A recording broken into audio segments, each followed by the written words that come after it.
শীতকাল আর ভাপা পিঠা খাবো না তা তো হবে না। তো প্রতিবারের মতো আমি এবারও ভাপা পিঠা তৈরি করে ফেললাম। তো আমার সব উপকরণগুলো আগে থেকেই রেডি করা ছিল, যেমন সিদ্ধ চাল, আতপ চাল, এগুলো ব্লেন্ডার করে রাখছিলাম। নারকেলটা কুড়ায় রাখছিলাম। অবশ্য নারকেলটা আমি সব দিনই ফ্রিজে কুড়ায় রেখে দিই, মাঝে মাঝে পিঠা খাইতে লাগে। আর গুড়টা দেখেন, এটা কিন্তু আমি এবার বাড়িতে গেছিলাম, বাড়ি থেকে আসার সময় গুড়গুলো নিয়ে আসছিলাম। তো আমি নারকেলটা কিন্তু আগে থেকেই গুঁড়ার সাথে, চালের গুঁড়ার সাথে কিন্তু মিক্সড করে দিচ্ছি। আর আগে থেকে মিক্সড করলে হয় কি, পিঠাটা ভালো লাগে, মানে নারকেলের পরিমাণটা একটু বেশি দিতে হয় ভাপা পিঠাতে। উপরেও দিব, তারপরে আগেই মিক্সড করলাম। তারপরে দেখেন এই যে আমি এটা কিন্তু ভাপা পিঠার জন্য রাখছি, এই যে বাটিটা ভাপা পিঠা তৈরি করব দেখে আনছি, কিনে আনছি। তো দেখেন প্রথমে কিন্তু চালের গুঁড়া দিছি, তারপরে গুড়গুলো দিছি। দেখেন গুড়গুলো মনে হচ্ছে কিন্তু শক্ত, আসলে ঠিক তা না, গুড়গুলো কিন্তু অনেক নরম। দেখেন দিয়ে একটু চেপে চেপে দিছে যাতে ভেঙে না যায়।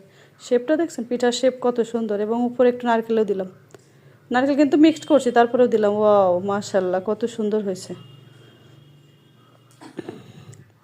আবারও দেব, একসাথে কিন্তু 4-5টা দেওয়া যায়। অলরেডি আমি চুলায় পানি দিয়ে রাখছি, পানি কিন্তু ফুটে গেছে, গরম হয়ে গেছে অনেক। তো আমি এখন পিঠাগুলো দিলে 20 মিনিট পরে হয়ে যাবে পিঠাটা।